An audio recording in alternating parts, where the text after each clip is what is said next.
Hi everyone, today we're going to work on G oven, a problem no heat in the oven portion. It's a common free range oven, so we're going to check first what's causing the problem, and then after determine we'll replace the parts that needs to be replaced.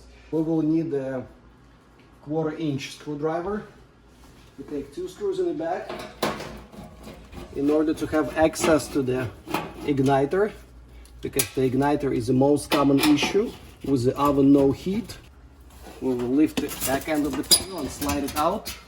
We'll remove it. Two kinds of igniters. There's a round, that's what we have right now. There's a flat igniter, so we have a round igniter. To replace the igniter, we will need to remove the cover. Obviously, to have access to the igniter, don't forget to turn the power off. Then we will need a 1/4 inch screwdriver to remove the screw that holds the burner, so we'll loosen up the burner. And also we'll have to remove the 2 screws that's holding the burner to the gas valve. So first we're going to disconnect the power. There's one line and there's a second line that goes to the gas valve, so we have a disconnected igniter now.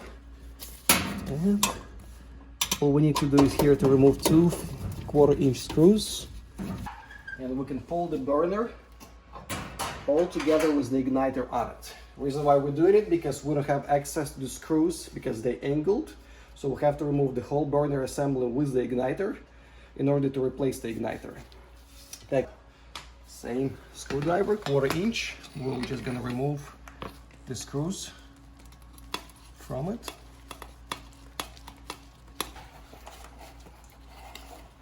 Here. The igniter comes with a shield, completely covered. To the burner, there's 2 screws.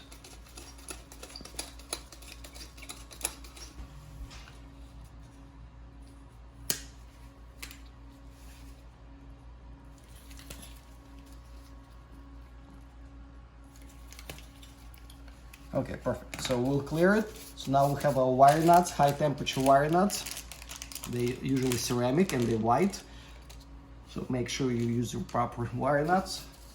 And we will need the ends from the old igniter, so we'll cut them. Always keep the clearance on both ends enough for you to use the wiring.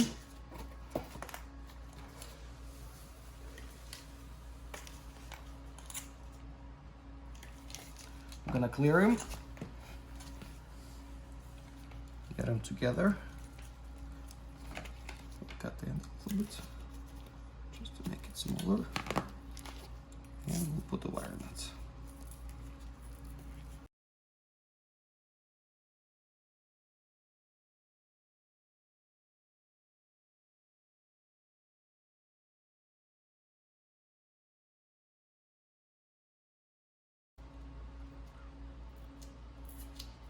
And I would strongly recommend to use a tape. It's not a must, but strongly recommended. The oven have a high temperature, so you have to use a high temperature tape. Please don't use the regular black tape because it's gonna melt and gives you a problem. So if you're willing to use a tape, only high temperature, same as a high temperature wire nuts. Wire nuts will hold absolutely fine even without the tape, but just to be secure, just to be on the safe side, I always recommend to use a tape. Okay.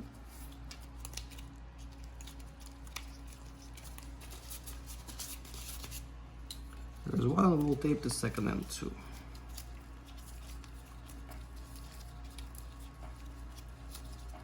So we'll put a wiring here, we'll bring the wiring down first, and we'll put it back inside of the oven.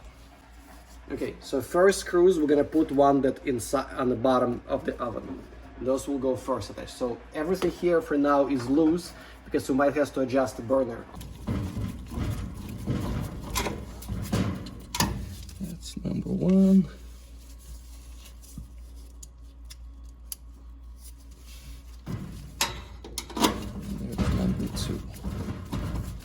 Of course, don't forget to reconnect the igniter back to the power supply. Make sure it's nice and firm. That's one end, and the second end is right here, so that will go straight to the gas valve.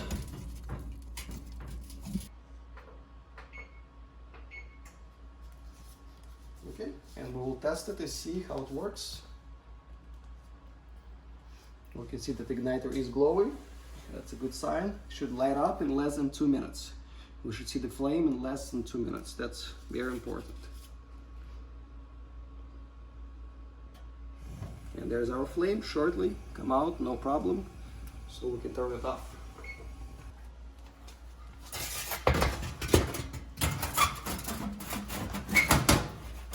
Then I'll go in, we'll put 2 screws in the back. So we'll take a lower drawer and put it back. Top portion in first.